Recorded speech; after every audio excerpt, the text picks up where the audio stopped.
Selamat datang kembali di podcast kami. Dengan saya Sakirna yang akan nemenin teman-teman semua selama beberapa menit ke depan. Nah, kali ini kita kedatangan teman-teman online kita yang bisa dibilang sangat menginspirasi nih. Ada Mas Arel dan Mas Raffi. Say hi dulu dong ke teman-teman. Hai, Halo semua, kenalin aku Raffi Diatmaja. Aku sekarang masih jadi siswa di SMA Negeri 1 Semarang. Nah, kebetulan aku juga mau lulus nih. halo semuanya, nama aku Arel. Aku juga siswa SMA Negeri 1 Semarang dan mau lulus juga.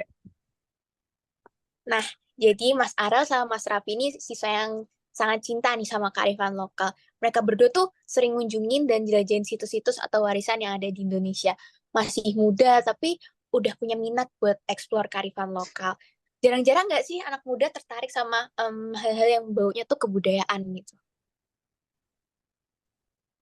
Nah, itu dia. Sekarang nih cukup prihatin ya, karena anak-anak muda, zaman muda sekarang tuh nggak mau tentang budaya-budaya yang ada di negara kita. Memang Gen Z punya ego dan gengsi yang tinggi. Anggapan mereka, hal yang berbau kebudayaan itu termasuk kuno dan ketinggalan zaman. Padahal nih ya, kalau kita eksplor lebih tinggi lagi, lebih dalam lagi, banyak hal-hal menarik yang tersimpan di bangsa kita yang kayak ini. Dari hal-hal yang buat kita bangga, senang, sedih, atau bahkan merinding. Bahasa Indonesia ini penuh dengan misteri. Apalagi di Indonesia memiliki banyak suku, dan beberapa suku masih terkait dengan budaya nenek moyang mereka yang kurang cocok untuk kehidupan saat ini. Nah, bener banget nih yang dibilang Mas Arel sama Mas Raffi juga, kalau anak-anak zaman sekarang tuh terlalu obsesi gak sih sama budaya luar, sampai budaya sendiri tuh suka nggak tahu gitu loh. Betul. Nah, kalian kan termasuk kaum muda nih. Gimana sih awalnya kalian berdua tuh bisa tertarik sama kearifan lokal di Indonesia? Awalnya tuh mulai dari kita diri sendiri sih. Kebetulan kita kan masuk ke jurusan IPS tuh yang otomatis kita belajar tentang sejarah dan kebudayaan gitu. Kita juga duduk selalu sebangku. Jadi kita sering bayangin kalau kita ke sana dan lihat langsung kebudayaan yang ada di daerah tersebut. Nah, dari situlah kami benar-benar tertarik dengan kearifan lokal di Indonesia. Dari situ kami mulai merencanakan destinasi-destinasi yang kita suka, yang menurut kita menarik. Lalu setelah itu kita eksplor lebih lanjut lagi untuk mendapatkan informasi tentang tempat tersebut. Awalnya kita cari-cari referensi di internet, di buku, ataupun di buku-buku sekolah juga. Lalu kita catat, lalu urutin tempat yang menurut kita cocok terlebih dahulu sih, gitu. Nah, setelah itu baru tuh kita nabung dulu buat ngumpulin uang yang mau kita gunain sepanjang perjalanan kami. Mengingat kami masih SMA, lalu kita persiapin tiket transportasi, penginapan, izin ekspor, dan lain-lain. Cukup ribet ya berarti persiapannya. Tapi semua itu bakal kebayar gak sih kalau kalian udah nyampe di sana gitu? Nah, destinasi pertama yang kalian kunjungin tuh apa sih waktu pertama kali kalian nih mulai tertarik nih buat explore-explore? Nah, menarik nih.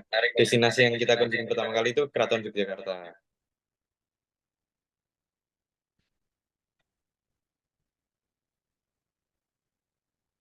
Oh, Keraton Yogyakarta ya, menarik nih. Nah, kalau dari medsos kalian akhir-akhir ini tuh destinasi yang kalian kunjungi tuh Banda Neira nggak sih? Betul, betul, betul. Nah, jadi alasan kalian jauh-jauh ke Pulau Banda tuh kenapa sih? Pasti nggak cuman penasaran kan? Nah, ini yang nonton nih pasti juga kepo nih alasannya apa kok kalian jauh-jauh banget sih ke Banda Neira.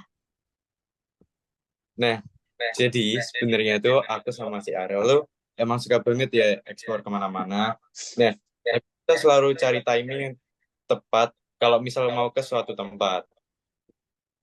Nah, berbatu. Jadi kita tuh selalu berusaha cari waktu yang pas buat kita nggak sekedar jalan-jalan aja, tapi juga belajar adat dan dari tempat yang kita kunjungin itu. Misalnya waktu kita ke Jogja tuh, itu tuh ngepasin sama acara namanya Sekaten. Nah, terus waktu ke Bali kebetulan juga itu ada acara ngaben. Nah, buat di Banda ini sebenarnya cukup menarik nih buat kita. Selain tempatnya yang jauh, ternyata tuh memang seindah itu. Terus budayanya juga banyak yang belum terungkap juga. Makanya kita jadi penasaran banget tentang Banda Neira ini.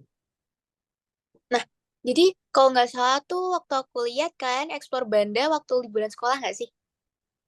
Iya, betul banget. Kita sendiri juga udah jadi tipe yang bosan banget kalau kalau cuma ngikutin perkembangan game online dan semua orang tuh harus tahu kalau belajar budaya dengan praktik di lapangan bakal seseru itu ketimbang cuma main game yang bikin stres. Kita mah perlu lah healing-healing sampai belajar tipis-tipis.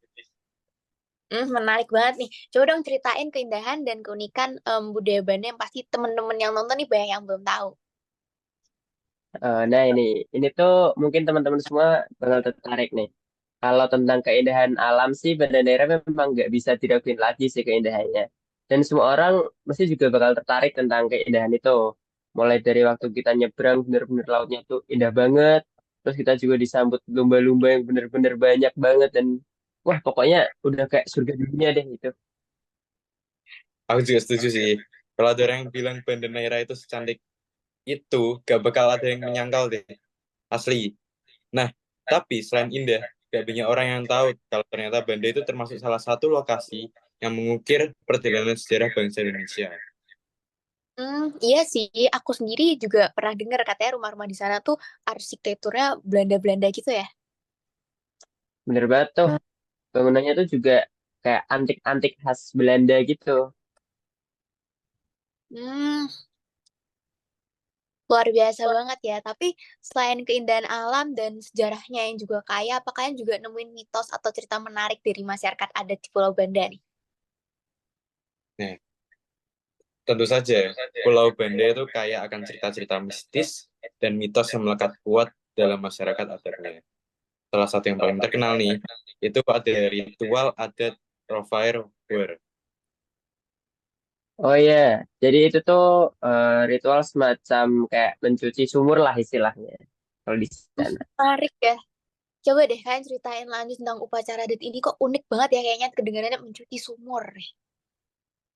Nah, jadi selain ke Pulau Neira, kita juga nyebrang tuh buat ke desa, apa ya, kalau nggak salah tuh namanya Desa Lontor. Itu cuma 15 menitan nyebrangnya tuh 15 menit. Nah, benar banget. Jadi tuh upacara adat ini, waktu kita lihat di Desa Lontor tuh, jadi mereka tuh ngadain upacara adat namanya Rofairwar, yang mereka ngebahasnya itu kayak acara cuci sumur negeri. Kalau dari info yang kita kumpulin sih, ternyata ini tuh nggak cuma sekedar upacara adat, tapi juga kayak tuntunan adat secara turun-temurun gitu. Agak serem ya berarti. Tuntutan adat kayak gimana nih yang dimaksud? Nah, jadi kita sebenarnya beruntung sih karena upacara adat ini tuh cuma 8 sampai 10 tahun sekali. Dan kebetulan waktu kita ke sana tuh kita bisa lihat langsung. Jadi kenapa disebut tuntunan adat? Itu karena mitosnya upacara adat cuci sumur ini tuh tujuannya buat tolak bencana. Yes, betul banget. Jadi itu waktu aku tanya ke beberapa tokoh agama dan keluarga juga, katanya tuh kalau misal upacara adat ini tuh nggak diadain, bisa datang bencana besar di desa itu tuh.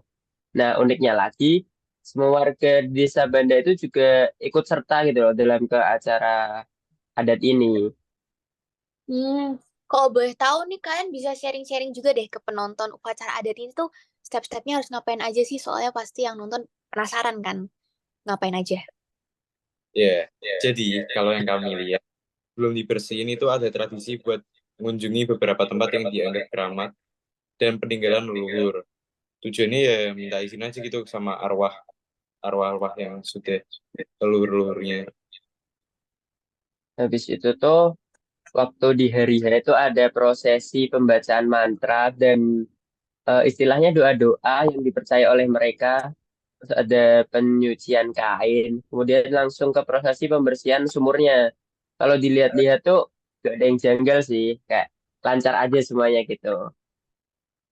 Unik banget ya. Terus ada nggak sih pantangan-pantangan yang harus dilakuin warga atau pengunjung-pengunjung baru nih kayak kalian waktu upacara tersebut?